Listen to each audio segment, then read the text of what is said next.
Dear student, सभी competitive examinations में grammar से related common error, sentence improvement, fill in the blank या other types of question पूछे जाते हैं। ठीक ऐसे ही यदि आप सही सही प्रभावशाली अंग्रेजी बोलना सीखना चाहते हैं तो आपके ग्रामर के रूल्स की आपको जानकारी होना चाहिए। इस सीरीज में हम ग्रामर के बहुत इंपॉर्टेंट रूल्स एंड डिस्कस करते हैं, साथ में कुछ एग्जांपल्स लेते हैं कॉमन एरर्स के जो कभी ना कभी किसी न किसी कॉम्पिटिटिव एग्जामिनेशन में पूछे गए हैं। ये सभी रूल्स एंड एग्जाम्पल्स आपको बहुत प्रभावशाली अंग्रेजी लिखने बोलने में सक्षम करने के साथ साथ कॉम्पिटिटिव एग्जामिनेशन में भी अच्छे मार्क्स स्कोर करने में हेल्प करेंगे। तो आइए, आज का इंपॉर्टेंट रूल हमारे सामने है। रूल नंबर 6 वह यह है कि जब ए एन डी एंड से दो नाउन जोड़ दिए जाए, चाहे दोनों सिंगुलर नाउन हो चाहे दोनों प्लूरल नाउन हो, या फिर एक सिंगुलर नाउन हो और एक प्लूरल नाउन हो, एंड से अगर जोड़ा गया है तो वर्ब हमेशा प्लूरल होगी। ये दोनों नाउन सिंगुलर हो या दोनों नाउन प्लूरल हो या एक सिंगुलर और एक प्लूरल हो, तो वर्ब भी हमेशा प्लूरल आएगी। वहां नियरेस्ट या फर्स्ट नाउन का रूल कहीं लागू नहीं करेंगे। ठीक ऐसे दूसरा इंपॉर्टेंट, इसी में एक पॉइंट और ध्यान दीजिए। यदि दो या दो से ज्यादा पर्सनल प्रोनाउन को ए एन डी एंड से जोड़ दिया गया, पर्सनल प्रोनाउन से मेरा तात्पर्य है कि I, we, you, they, he, she, it.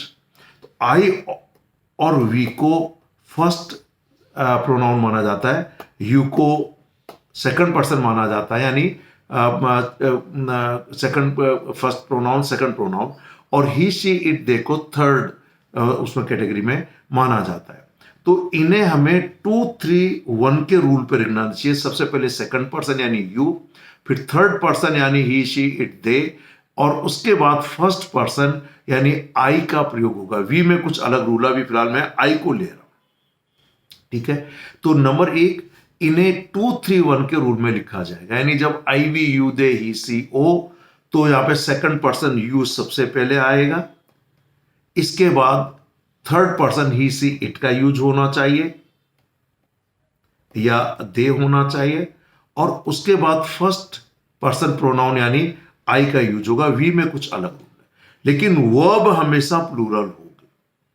अब यहां पर एक इसका अपवाद है जो मैं यहां पर आपको क्लियर कर दूं।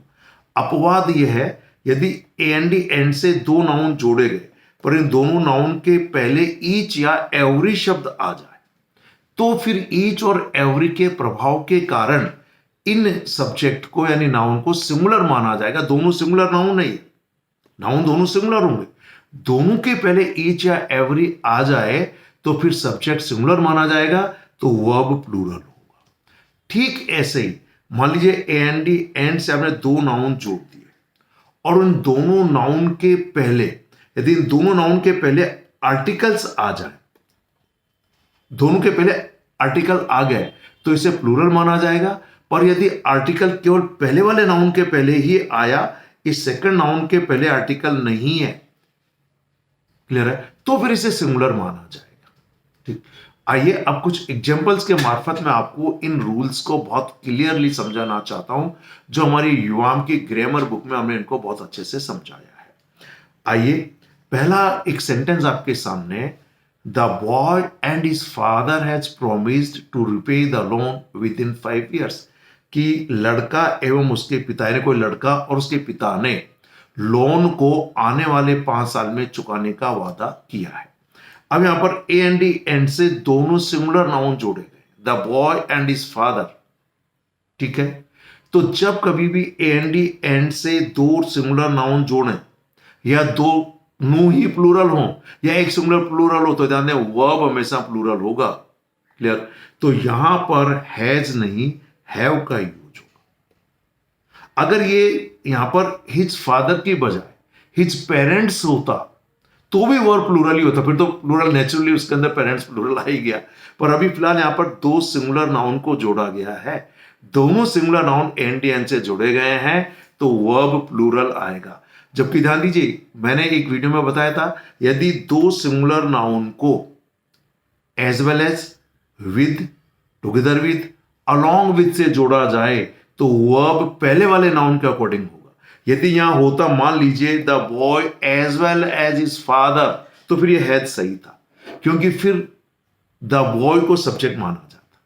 ठीक, पर अभी हम फिलहाल बात कर रहे हैं ए एंड डी एंड से दो नाउन को जोड़कर जोड़े गए हैं, तो सिंगुलर माना जाएगा या प्लूरल माना जाएगा। नेक्स्ट सेंटेंस देखिए, जो ये एसएससी में पूछे हुए सेंटेंस बता रहा हूं फिलहाल, ये 3 सेंटेंस तो एसएससी के हैं, बैंक पीओ का होगा तो मैं आपको बता दूंगा। ठीक, नेक्स्ट है knowledge and wisdom makes an individual truly complete and self assured, कि ज्ञान और बुद्धिमत्ता किसी व्यक्ति को वास्तविक रूप से संपूर्ण एवं कहता है आत्मविश्वासी बना देते हैं, सेल्फ एश्योर्ड, यानी उससे विश्वास हो जाता है किसी भी इंडिविजुअल व्यक्ति को।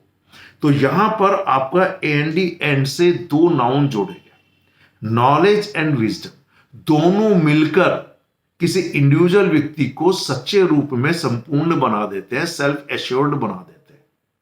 सब्जेक्ट सिंगुलर मानेंगे प्लूरल, भले ही दोनों सिंगुलर नाउन है, पर एंडी एंड से जुड़ गए तो ये प्लूरल सब्जेक्ट माना जाएगा, प्लूरल सब्जेक्ट। तो ये जो वर्ब आना चाहिए, ये क्या आना चाहिए, प्लूरल आना चाहिए। और प्रेजेंट इंडेफिनिट के रूल के अकॉर्डिंग एस ई एस केवल तभी लगता है जब सब्जेक्ट सिंगुलर हो।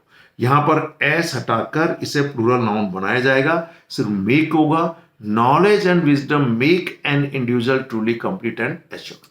ठीक कैसे एसएससी में किसी एग्जामिनेशन में पूछा गया था 2 and 2 makes 4, दो और दो चार बनाते हैं, तो यहां पर भी 2 and 2 एंड से जोड़ दिए, प्लूरल माना जाएगा, तो ये मेक्स नहीं होगा, मेक ही होगा, मेक 4। छोटा सा सेंटेंस है, पर ग्रामर का बहुत इंपॉर्टेंट रूल इसके पीछे छिपा हुआ। आइए कुछ सेंटेंस और देखते हैं।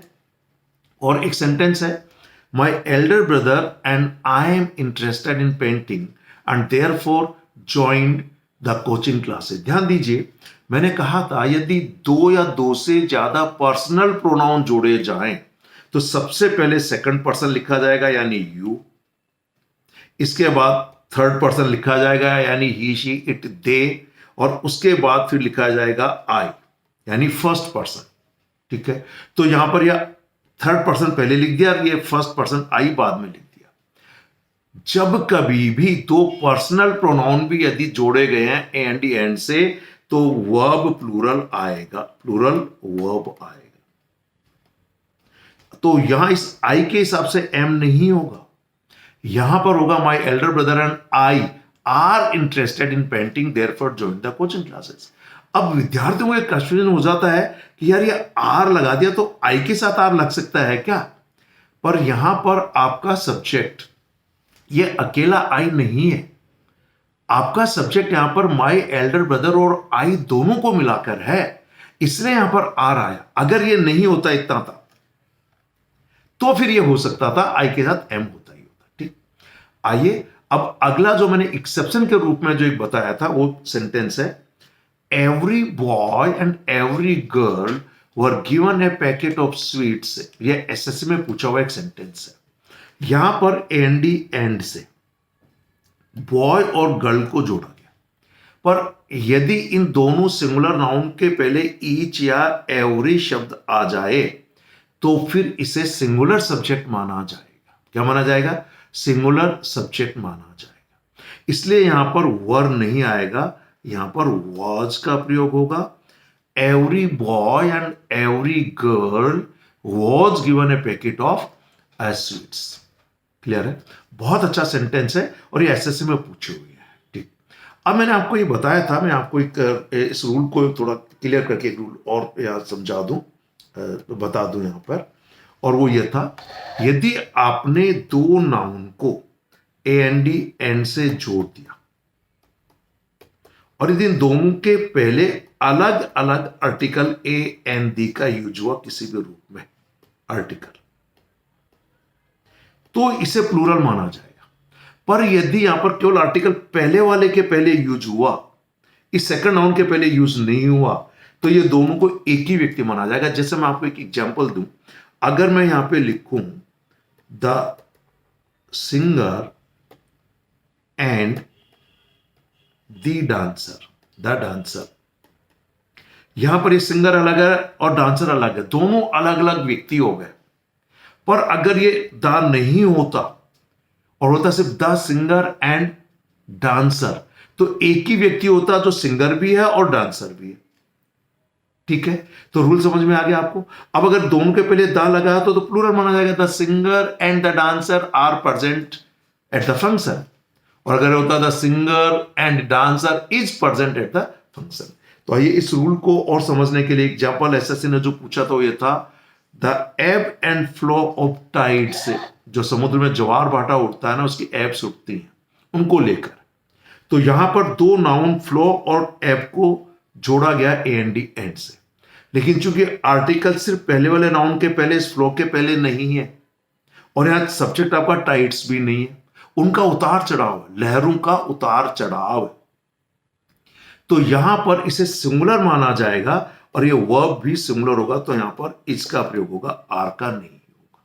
ठीक, अब एसएससी ने देखिए एक एग्जांपल और पूछा, देखिए ए एन डी एंड से, क्लियर है, झरने जोड़े गए पर उनके पहले जो एडजेक्टिव लगा उनके पहले, दोनों के पहले ए लगा दिया गया, ए hot and A cold spring. इसका मतलब है कि गर्म झरना अलग था और ठंडा झरना अलग था, तो ए एन डी एंड से जोड़ दिया पर दोनों के पहले अलग अलग आर्टिकल आ गए, क्लियर, तो इसे प्लूरल माना जाएगा। तो यहां पर किसका यूज होगा, वर का यूज होगा, किसका, वर का यूज होगा। तो ये रूल था आपका। यदि फिर मैं इसको थोड़ा सा रिपीट कर दूं, ए एन डी एंड से यदि दो नाउन जोड़े जाए और यदि दोनों सिंगुलर नाउन है तो भी वर प्लूरल होगी, दोनों प्लूरल है तो नेचुरली वर प्लूरल होगी, और एक सिंगुलर है और एक प्लूरल है तो भी वर प्लूरल होगी।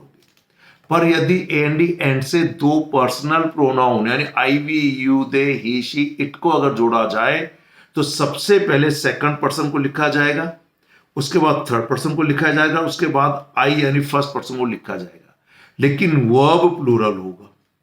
अब इसके दो अपवाद है, जिनमें एक अपवाद यह है कि ए एन डी एंड से आपने दो नाउन जोड़े और दोनों के पहले ईच या एवरी शब्द लग जाए तो सब्जेक्ट सिंगुलर माना जाएगा। ठीक ऐसे ही ए एन डी एंड से दो नाउन जोड़े और दोनों के पहले अलग अलग आर्टिकल आ जाए, यहां भी आर्टिकल आ गया और यहां भी एक आर्टिकल आ गया, तो इन्हें प्लूरल नाउन माना जाए, सब्जेक्ट माना जाएगा। पर यदि आर्टिकल सेकंड वाले के पहले नहीं आया, सिर्फ फर्स्ट के पहले आया, क्लियर, तो इसे फिर सिंगुलर माना जाएगा। तो बहुत इंपॉर्टेंट रूल था ग्रामर पॉइंट ऑफ व्यू से। फिर कहना चाहूंगा, यदि आप किसी कॉम्पिटिटिव एग्जामिनेशंस की तैयारी कर रहे हैं तो ग्रामर के रूल्स की ये सीरीज आपके लिए बहुत इंपॉर्टेंट है। या फिर आप प्रभावशाली अंग्रेजी बोलना सीखना चाहते हैं और सही सही बोलना सीखना चाहते हैं तो भी आपको ग्रामर के रूल्स की जानकारी होना चाहिए। Thank you very much, have a nice day.